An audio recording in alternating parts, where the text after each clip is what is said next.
नमस्कार दोस्तों, वंदे मातरम। आज हम बात करेंगे पश्चिम बंगाल की एक ऐसी कहानी जो सियासत, समाज और सच्चाई का आईना दिखाती है। पश्चिम बंगाल की मुख्यमंत्री हैं ममता बनर्जी, और ममता बनर्जी इन दिनों मुश्किल में घिरती जा रही हैं, या अगर यूं कहूं कि उन पर मुसीबतों का पहाड़ टूट पड़ा है तो यह कहना भी अतिशयोक्ति बिल्कुल नहीं होगी। ये कोई छोटी मोटी मुसीबत नहीं है दोस्तों, ये वो बड़ा संकट है जो उनकी सियासी जमीन को ही खत्म कर सकता है। यानी ममता बनर्जी के पैरों के नीचे से सियासी जमीन खींच सकता है। तो आइए इस कहानी को समझते हैं जो सवाल उठाती है और काफी कुछ बताती है। तो देखते हैं कि आखिर माजरा क्या है। कहानी ममता बनर्जी की ताकत की, उनके रुतबे की, क्योंकि पश्चिम बंगाल में ममता बनर्जी का नाम किसी तूफान से कम नहीं है। 2011 से वो सत्ता में है। 2016, 2021 हर बार उन्होंने जीत का झंडा गाड़ा। कांग्रेस और वामपंथी दलों का 34 साल का राज हो या राष्ट्रीय पार्टी कांग्रेस का रुतबा, 34 साल का कांग्रेस और वामपंथी दलों का राज और कांग्रेस पार्टी का रुतबा, लेकिन इन सबको ममता बनर्जी ने धूल चटा दी। आज पश्चिम बंगाल में इन पार्टियों का कोई नाम लेने वाला नहीं है। इनका जो वोट शेयर है वो सिंगल डिजिट में सिमट गया है। यह है ममता की ताकत। तो अब समझिए आप, मैंने ऐसा क्यों कहा कि ममता बनर्जी एक तूफान का नाम है पश्चिम बंगाल के लिए। भारतीय जनता पार्टी ने कोशिश तो बहुत की। 2019 के लोकसभा चुनाव में उन्हें अच्छी कामयाबी मिली।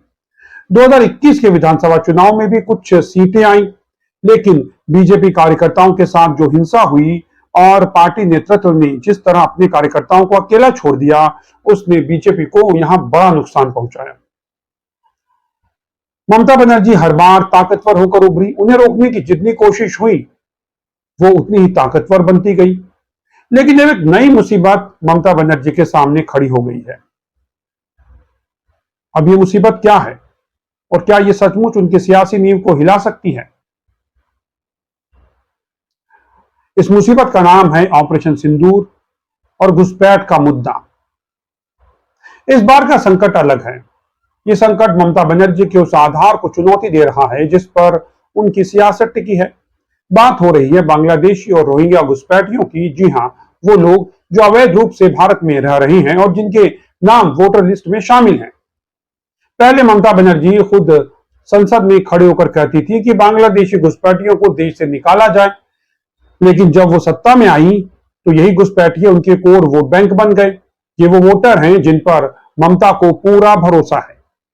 ये कहीं और नहीं जाएंगे। लेकिन अब केंद्र सरकार और चुनाव आयोग ने ऑपरेशन सिंदूर के तहत एक बड़ा अभियान शुरू किया है। इस अभियान का मकसद है वोटर लिस्ट से उन लोगों के नाम हटाना जो भारत के नागरिक नहीं है।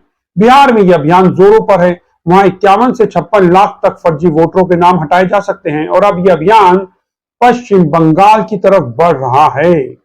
दोस्तों, ममता बनर्जी को डर है कि अगर यह हुआ तो उनकी सियासी जमीन खिसक जाएगी।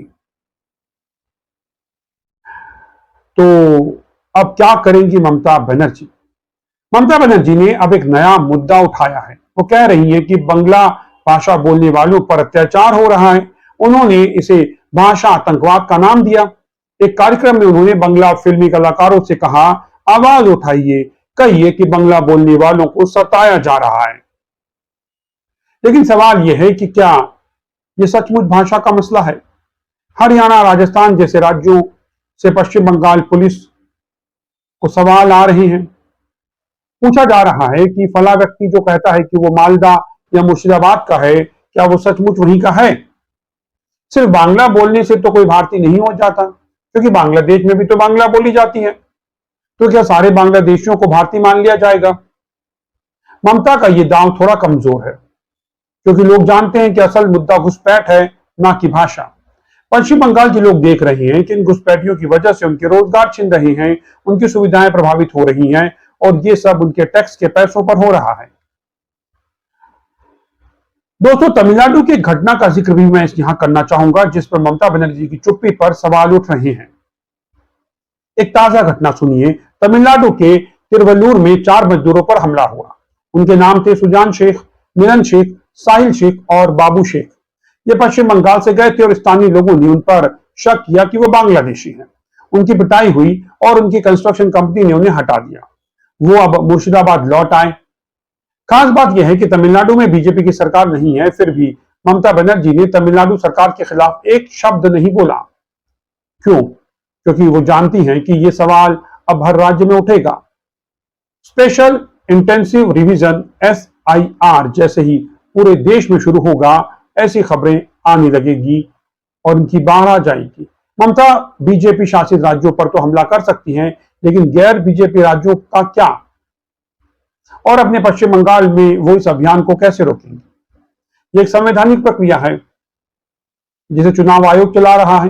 कागज तो दिखाने पड़ेंगे और अगर कागज नहीं है तो देश, हिंदुस्तान छोड़ना पड़ेगा। ममता की सियासत का भविष्य क्या होगा?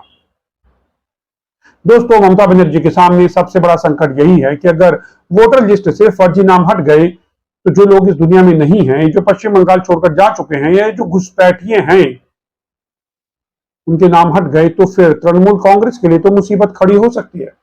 बीजेपी के पास अब 2 रास्ते हैं। पहला, अपना वोट शेयर बढ़ाएं, लेकिन 2021 की हिंसा के बाद पश्चिम बंगाल के हिंदुओं का भरोसा बीजेपी से टूटा है।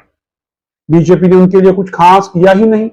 और दूसरा रास्ता यह है बीजेपी के पास कि ममता का वोट शेयर कम करे, और ये तो SIR के जरिए ही हो सकता है। अगर फर्जी वोटरों के नाम हट गए तो ममता का कोर वोट बैंक कमजोर होगा, और अगर हिंदू समाज में ये भरोसा जागा कि ममता को सत्ता से हटाया जा सकता है तो बीजेपी के लिए एक नया मौका खुल सकता है। लेकिन ये इतना आसान नहीं है दोस्तों। 28 तारीख को सुप्रीम कोर्ट में SIR पर सुनवाई है। ममता को उम्मीद है कि शायद कोर्ट इस अभियान पर रोक लगा दे, लेकिन क्या कोर्ट ऐसा करेगा, यह कहना मुश्किल है, क्योंकि सवाल सिर्फ एक है, जो इस देश का नागरिक नहीं वो वोटर लिस्ट में क्यों? सवाल आपके लिए भी है दोस्तों। ये कहानी सिर्फ ममता बनर्जी की नहीं है, ये हमारे लोकतंत्र की कहानी है। सवाल यह है कि क्या हम चाहते हैं कि हमारी वोटर लिस्ट साफ सुथरी हो? क्या हम चाहते हैं कि सिर्फ भारतीय नागरिक ही हमारे देश की सियासत को तय करें? पश्चिम बंगाल के लोग देख रहे हैं कि घुसपैठ की वजह से उनकी रोजी रोटी पर असर पड़ रहा है। युवाओं का रोजगार छिन रहा है। टैक्स के पैसों पर गैर नागरिकों को सुविधाएं दी जा रही हैं।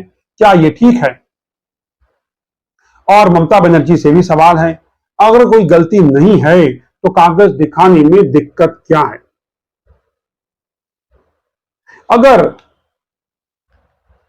अगर बंगला भाषा का मसला नहीं है बल्कि नागरिकता का सवाल है, तो भाषा आतंकवाद का ये नारा क्यों दिया जा रहा है?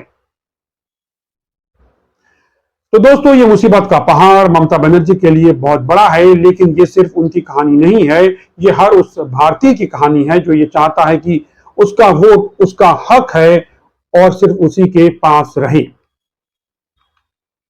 तो सवाल कीजिए अपने नेताओं से, अपनी सरकार से, अपने आप से, क्योंकि लोकतंत्र तभी जिंदा रहता है जब हम सवाल उठाते हैं। और हाँ, वीडियो को लाइक, शेयर और सब्सक्राइब जरूर कीजिए ताकि सच्चाई की आवाज दूर तक जाए। तो फिलहाल इस वीडियो में इतना ही। मुझे दीजिए इजाजत। नमस्कार।